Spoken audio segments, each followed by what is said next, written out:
শোষিত বালুচিস্তান এক অব্যক্ত যুদ্ধের দলিল।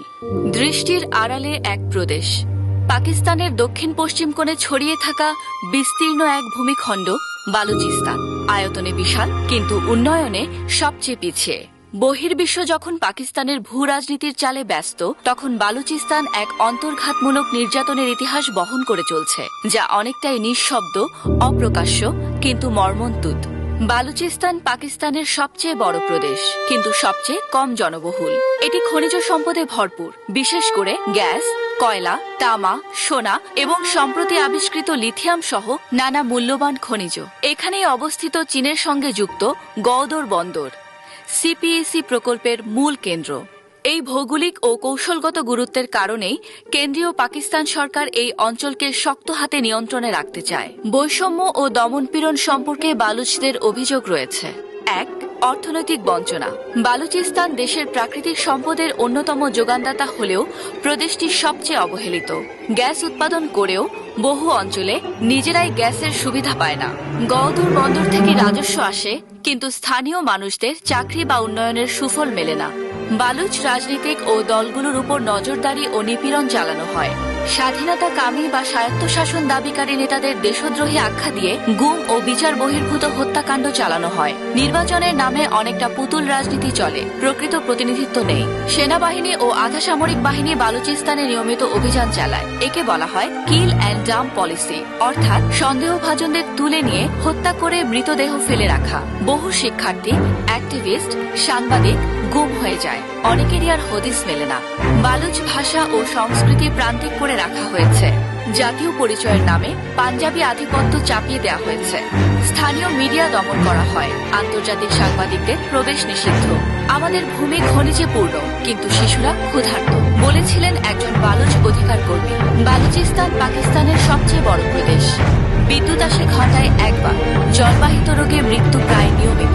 আর এই বৈপরীত্য থেকেই মূল সমস্যার শুরু। রাষ্ট্রের চোখে বিপজ্জনক জাতি।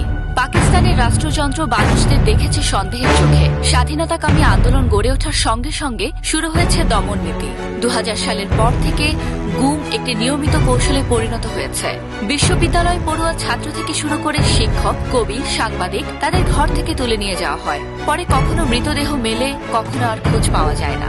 মানবাধিকার সংস্থা হিউম্যান রাইটস ওয়াচ এবং অ্যামনেস্টি ইন্টারন্যাশনাল ধারাবাহিকভাবে এ বিষয়ে প্রতিবেদন প্রকাশ করেছে, কিন্তু আন্তর্জাতিক কূটনীতি এসব প্রশ্নকে আড়ালে রেখে দিয়েছে।